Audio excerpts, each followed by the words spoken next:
You know, the way we travel, it's about to change. And I mean in ways that sound like they're straight out of a sci-fi movie. We're on the verge of this radical transformation, moving way beyond just picking a spot on a map to completely redefining the journey itself. So let's dive in and see how our trips are becoming more purposeful, way faster, and reaching, well, farther than we ever thought possible. And this quote right here from Direct Travel CEO, it really hits the nail on the head. It's not just about getting from point A to point B anymore. Now it's all about the why. Why are you even going? Every single trip, it's got to have a clear purpose. It's got to deliver real value.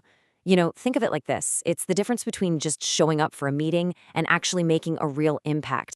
So, with this new way of thinking, a whole new type of traveler is emerging. And this person, they're completely reshaping the entire industry. They've got new motivations, new expectations, and at the heart of it all is this new figure we're calling the intentional traveler. Okay, so what is an intentional traveler, really? Well, it's someone who looks at a trip and sees more than just getting on a plane. They see an opportunity. They're super strategic about it. They're asking themselves the tough questions, is this trip actually essential for my career? Is it going to help me build the right connections? Does it even line up with my own personal goals? At the end of the day, it's all about making every single journey count. All right, so this new intentionality, it's kicking off some really interesting trends. And the first one, probably the biggest one you've heard of, is this blend of business trips with personal vacation time. The industry has a name for it, of course. They call it bleisure. And let me tell you, this isn't just some little perk. We're talking about a market that's projected to hit over $16 billion by 2035. That's billion with a B. So yeah, it's gone from being a niche little trend to an absolute economic powerhouse. I mean, think about it.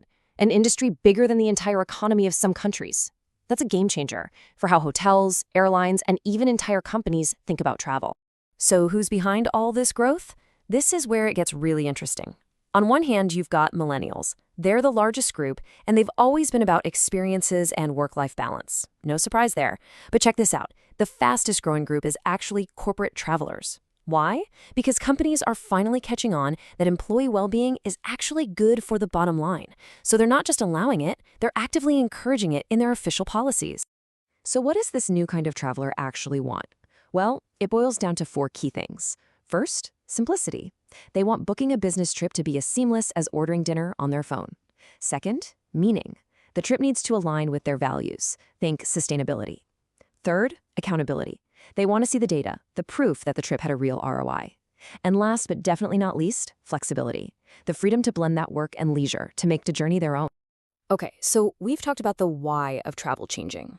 But what about the how, right? Because as our purpose gets clearer, the journey itself is about to get a serious upgrade. We're shifting gears now, from intentionality to just incredible, mind-blowing speed. Seriously, just think about this for a second. A 90-minute flight from New York to London. You could cross the entire Atlantic in less time than it takes to watch a superhero movie. And no, this isn't some far-off sci-fi fantasy.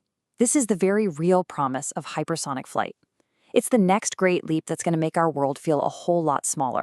Now, the market's still pretty new, in its early days, but just look at that growth curve. We're talking about a market that's going to blow past $1 billion in the next 10 years.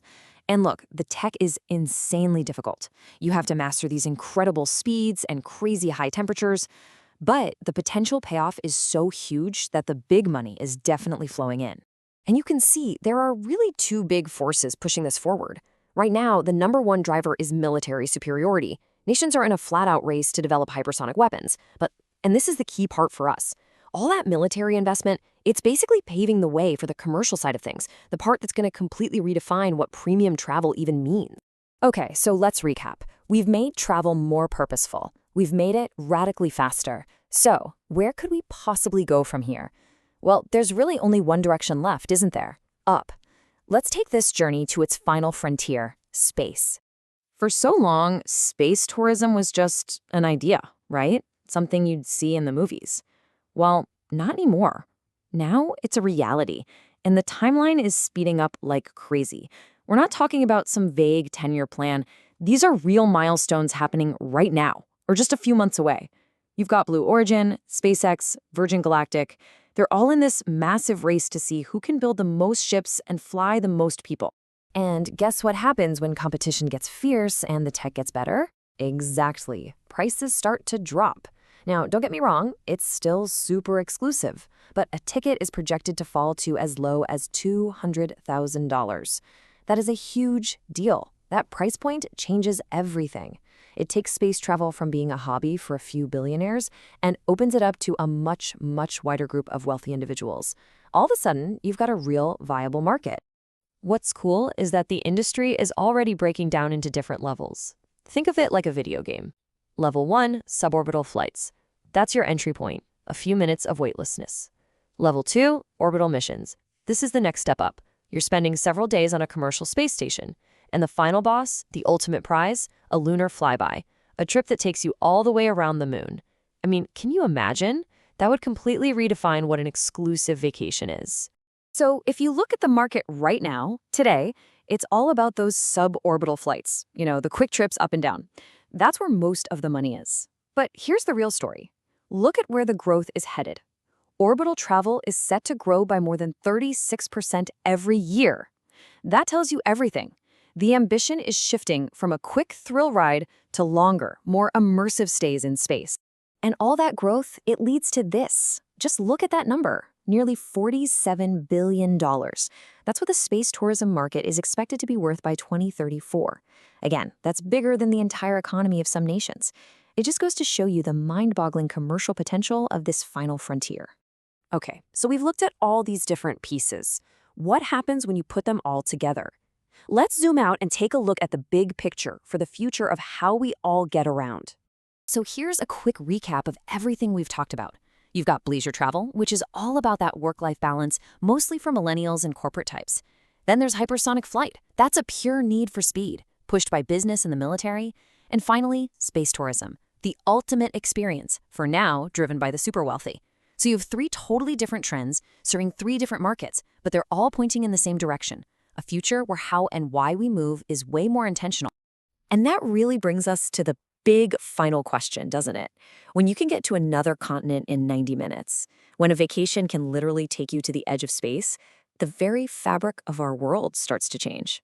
So as our journeys evolve this dramatically, you really have to wonder, how will this new era of travel redefine everything? Not just our schedules, but our perspective on the world, our connections with each other, and maybe, just maybe, what it even means to be human?